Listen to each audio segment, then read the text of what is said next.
Hey, yo, Chopper from Making the Band just told the craziest story I think I've ever heard. He said he was selling rabbit food for weed, pulled a little whoop on somebody, made a ton of money off of him, and then the dude got back at him. Want to hear what happened? Let's get into it. And I got shot for being a fake drug dealer. And I realized after I took them bullets, I ain't about that life. How'd you get shot? Ha ha ha. Okay. He's told the story. All right, I was in Atlanta, Georgia. I lived at the 12 condominiums. And I was a fake drug dealer. I went on a 6-month to a year run. And basically, it was niggas that was coming down from Peoria that was shopping with me. And this their second time coming down. And I had like 10 on me, 10 pounds. And I learned the game from the Bay of how to really do what I do. But yeah, they came down the second time and they was about 3 hours away. Shit, 10 turned into 3 left. So I called my people that stayed, I was in 1303, he was in 1404. And I called my people and was like, say, bruh, I need you to front me something so I can give it to these niggas and I'll give it back to you on the back end. He was like, I ain't got it, nigga. You better go to Target and get some rabbit food. And my dumb duck ass went to Target, got some rabbit food. Facts. I went to Target, got some rabbit food, and it looked just like weed. Right? So instead of putting it in the you know, the conceals, I put it in the black bag. And I put the fake weed at the bottom. I put the 3 pounds that I had, all weed, on top. And I had a black duffel bag and shit. I took it downstairs, went through the little yard, got in the car, gave him the bag like I was taking out trash. He gave me the money. I went back upstairs. About 4 hours later, he called me like, you nigga, I know who you are.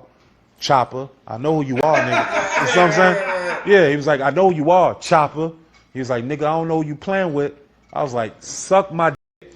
And it was a burner phone. You know the flip burner phone? I said, suck my dick. And threw the phone over the balcony to the Millennium that was across the street. And I went to Strokers and I had sex and I had a ball. I had a ball with his money. I had a ball. And I thought it was over with. I did. I thought this was 2008. I'll never forget it. And my partner played for the Saints. And my dog was like, I got traded. I said, who you get traded to? He said, nigga, the fucking Lions. I was like, ooh, right? You got done dirty. And he was like, man, I don't really know nobody up here. You know people up here? I'm like, hell yeah. Right. And he was like, say, bro, you might got to come up here and rock with me for a little while. And at this time, he rocking with Kim Kardashian. So I'm like, oh yeah, I low-key want to see Kim anyway on the low.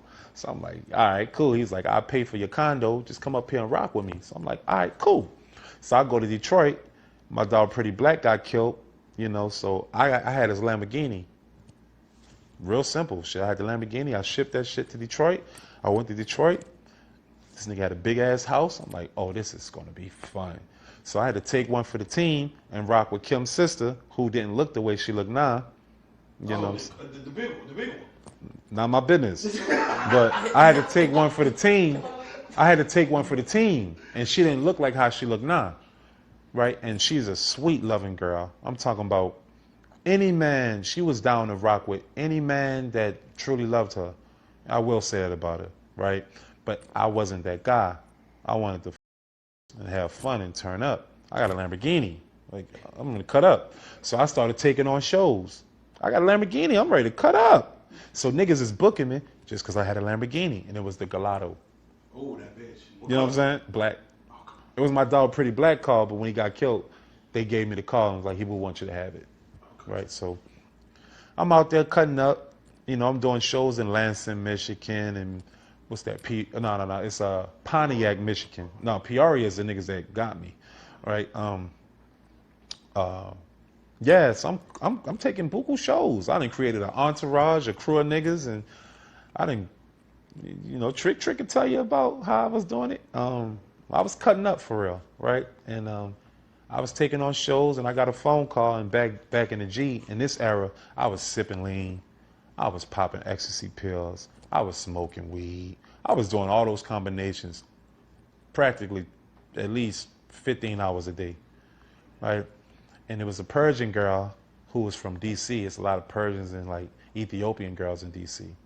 And she was on Twitter. She was on my line, you heard me? And she was like, when I'm gonna come see you? I'm like, fuck, come see me this weekend. What's up? I got a show in Peoria, Illinois. But mind you, the niggas that called from Peoria, Illinois, when they called me, they didn't do no contracts or nothing.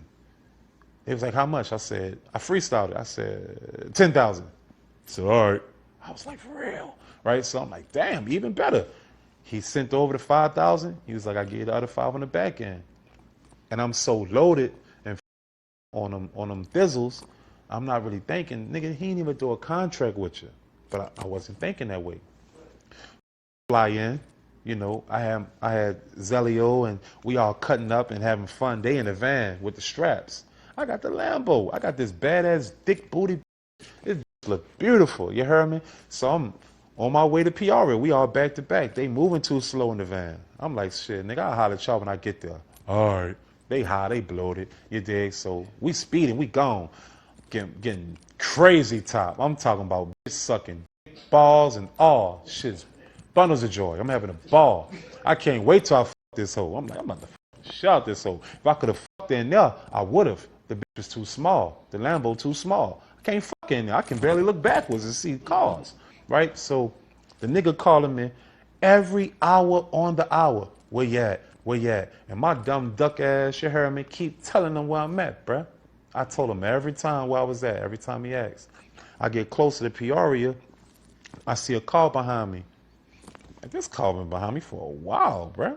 I go left, it go left. I go right, it go right. I go left, left, it go left, left. And we on 94. I go right, right, it go right, right. Highway 94, I never forget it. So I'm like, all right, this car following us. I had buku chains on, this back in the G when the Breitlands was popping and the Wonder Woman bracelets was popping. You know what I'm talking about. You know, and the diamond herringbone ropes. You know, not the ropes, but the herringbone chains. Yeah. So I'm like, oh, these niggas trying to rob me. I'm like, damn, I start thinking about shit.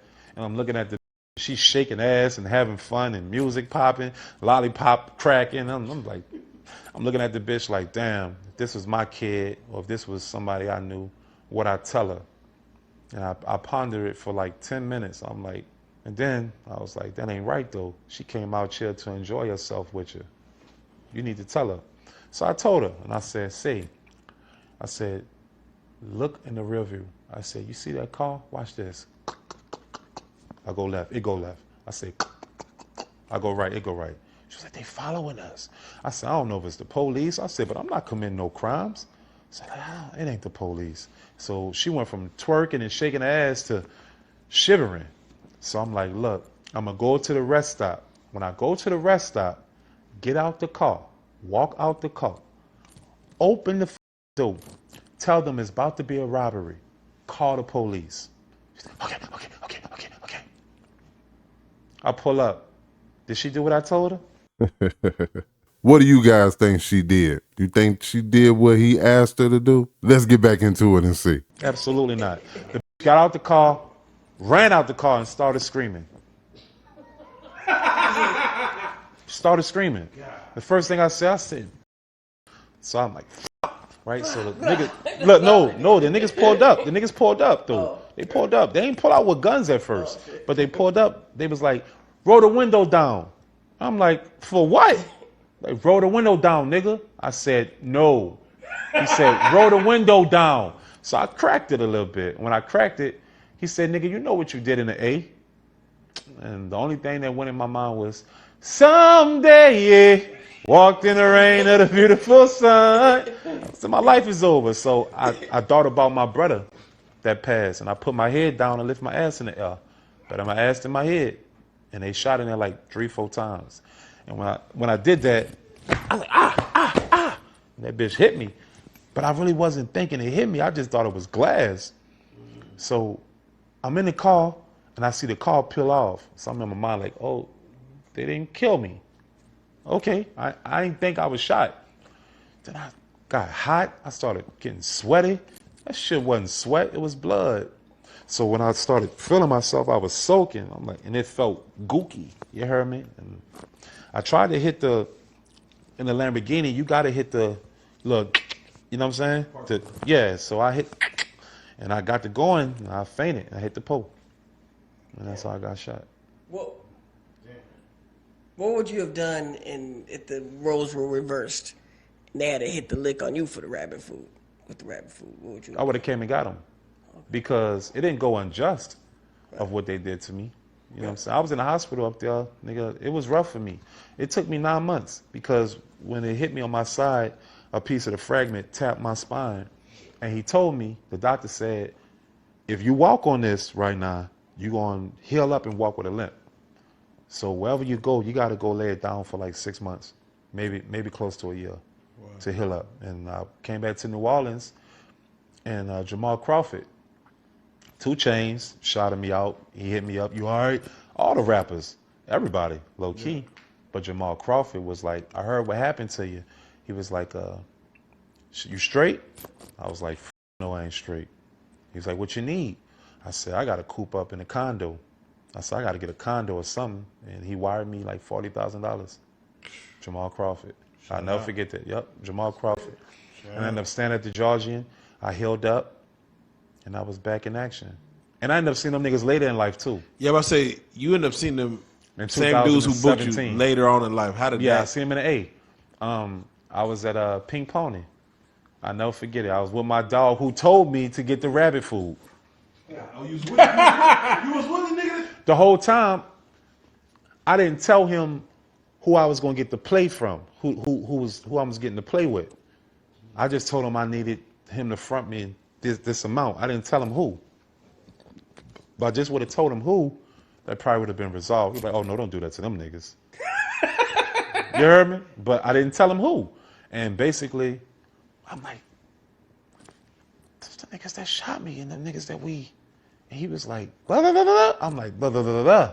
He's like, man, let me go holler at them niggas. Bro, I said, oh, no. Because low-key, I was afraid. To be honest with you, I was afraid. And I was in my mind like, somebody gonna die in here, either us or them. I ain't had no gun. So I'm looking at bottles and all types of foolishness. I'm like, oh, I'm afraid. So he went over there. He hollered at him. And they came and walked over to me. And I was afraid. But I ain't show it, though. Chin was up. And he was like, say, bro, bless you. He said, say, bro. He ain't said that way. I'm from New Orleans, so we say, bro. But he was like, you know, I was hurt. You know, that shit fucked me up. He was like, I was broke. He said, it took me a while to bounce back, close to a year and a half. He said, that's all the money I had. And I apologized, and he apologized because it didn't go unjust, and nobody died. Then I got the fuck on out of there because I was afraid right after that. I ran the fuck out of there, boy. After we had that conversation, I left. And that was it for that. But yeah, that's what happened. Yo, so there you have it, man. Crazy, wild story. Won't you leave it in the comment section and let me know how you feel about that story? And I just got one thing to say. Don't be out here trying to be no fake drug dealer. Might get you shot.